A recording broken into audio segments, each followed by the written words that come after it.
అనేక సార్లు యెరూషలేము చుట్టూ తిరుగుతూ యెరూషలేములోకి వచ్చి వెళ్తూ ఉండేవారు. కానీ ఆయన బెతస్దా కోనేటి దగ్గర ఉన్న ఒక వ్యక్తిని గమనించడం మొదటిసారి. ఈ వ్యక్తి 38 ఏండ్ల నుండి వ్యాధి గల ఒక మనుషుడు ఉండేను అనే ఒక మాట మనం చదివితే కనుక ఏ వ్యాధి అయి ఉంటది మీకు? వ్యాధి. చెప్పండి అమ్మా.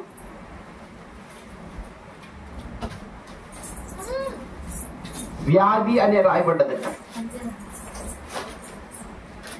ఒక వ్యక్తికి వ్యాధి ఎందుకు వస్తుంది? రోగం ఎందుకు వస్తుంది?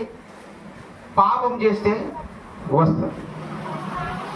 సిగరెట్ తాగద్దురా అంటే మాట్లాడు. సిగరెట్ తాగడం వల్ల రేపు పొద్దున్న గొంతు క్యాన్సర్ వస్తుంది. కైని తినద్దురా అంటే మాట్లాడు. కైని తినడం వల్ల నాలుక క్యాన్సర్ వస్తుంది. మద్యం తాగద్దురా అంటే తాగుతున్నాడు. మద్యం తాగడం వల్ల ఊపిరితిత్తుల సమస్య వస్తుంది. వ్యభిచారం చేయొద్దురా అంటే వ్యభిచారం చేస్తాడు. దానివల్ల వేరే వేరే జబ్బులు వస్తాయి. ఈ వ్యక్తికి కూడా ఏదో పాపం చేసి ఉంటాడు, ఏదో తినరానిది ముట్టరానిది ముట్టుంటాడు, ఏదో అపవిత్రమైన క్రియ చేసి ఉంటాడు.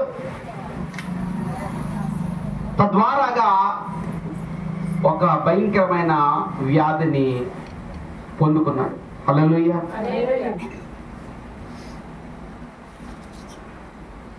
పాపం చేస్తే వ్యాధి సోకొచ్చు, కానీ వ్యాధిని తొలగించడం ఎవరు సాధ్యం కాదు. ఆ వ్యాధిని ఎవరు తొలగించలేరు. ఆ వ్యాధిని తొలగించేది నా యేసు మాత్రమే. హల్లెలూయా.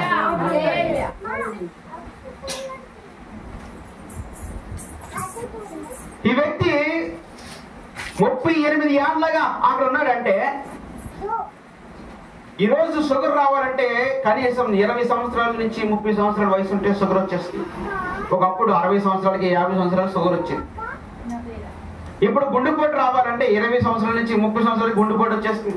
ఒకప్పుడు గుండెపోటు రావాలంటే, హార్ట్ స్ట్రోక్ రావాలంటే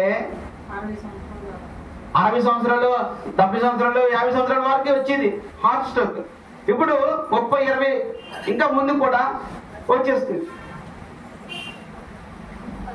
ఒక వ్యక్తికి కిడ్నీ సమస్య రావాలంటే, కిడ్నీ వ్యాధి రావాలంటే అట్లీస్ట్ 50 సంవత్సరాలు నిండి ఉండాలి ఒకప్పుడు. కానీ ఇప్పుడు 40 ఏళ్ళకే కిడ్నీ సమస్యలు వచ్చేస్తున్నాయి. 40, 20, 30 ఏళ్ళకే కిడ్నీ తీసేస్తుంది. మరి ఈ వ్యక్తికి ఏ జబ్బు ఉంటుంది? భయంకరంగా త్రాగితే గనక కాలు చేతులు లాగేసి ఉంటుంది, పక్షవాతం అయి ఉంటుంది. భయంకరంగా త్రాగిపోతే అయినా సరే అతనికి కనీసం 20 సంవత్సరాలు 30 సంవత్సరాలు మనం చూసుకుందాం. పోనీ తక్కువలో తక్కువ ఒక 20 years ఆయనకి మన ఏజ్ కాలిక్యులేట్ చేద్దాం. ఎంత అంటే అతని వయసు? 20 సంవత్సరాలు. 20 సంవత్సరాల వయసులో అతనికి ఆ వ్యాధి వస్తే, ఆ వ్యాధి తగ్గడానికి 38 ఏండ్లగా ఎక్కడ ఉన్నాడంట? బెతెస్దా కోనేటి దగ్గర ఉన్నాడు. ఇప్పుడు 20 + 38 ఎంత? 58 సంవత్సరాలు. రఫ్గా అతనికి 58 సంవత్సరాలు వేసుకోండి. ఎంత? 58 సంవత్సరాలు వేసుకోండి. అదేంటండి మీరు వయసు క్యాలిక్యులేట్ చేస్తారు, అలా చేస్తారు మీరు? అతను 58 సంవత్సరాలు ఉండవు అంటే అంత చెప్పు. ఎంత ఉంటాయి? ఇప్పుడు 45 వేసుకుందామా నువ్వు అన్నట్టే? ఇప్పుడు 50 వేసుకుందామా? 50 సంవత్సరాలు అయినా సరే అతనికి సగం వయసు అయిపోయినట్టే. 50 సంవత్సరాల వయసులో కూడా అతనికి ఇంకా ఏముందంటే స్వస్థత పొందుకోవాలని ఉంది, బాగుపడాలని ఉంది, కోనేటిలోకి దూకాలని ఉంది, దేవదూత తాగితే ఆ యొక్క రోగం నుంచి విడుదల పొందుకోవాలని ఆశ ఉంది. నీకు చిన్న జ్వరం వస్తే రేపు పొద్దున్న ఊరేసేసుకుంటావు. చిన్నగా ఏదైనా ఇబ్బంది వస్తే వెంటనే ఎవరికి తెలియకుండా పారిపోతావు ఇంట్లోంచి.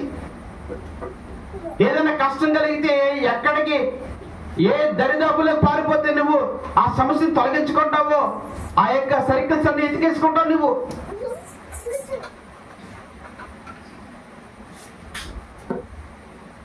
కానీ ఇక్కడ 38 ఏళ్ల కొన్న ఈ వ్యాధి గల వ్యక్తి నిరీక్షణ కోల్పోలేదు. హల్లెలూయా. నిరీక్షణ కోల్పోవడం పక్కన పెడితే, యెరూషలేము అనగా దేవుని గృహముగా, దేవుని మందిరముగా మీరు యెరూషలేములోనే ఆదరింపబడుదురని యెషయా ప్రవక్త చెప్పినట్టుగా, ఒకరి తల్లిని నేను వారిని ఆదరించినట్టుగా, నేను వారిని ఆదరించినట్లుగా చెప్పబడుతున్న మాటను బట్టి యెరూషలేములో ఈయనకి బంధువులు, రక్త సంబంధులు, స్నేహితులు, ఆత్మీయులు కాకుండా, బావగారు యెరూషలేములో ఎక్కువగా ఎవరు సంచరిస్తారండి? పరిశుద్ధ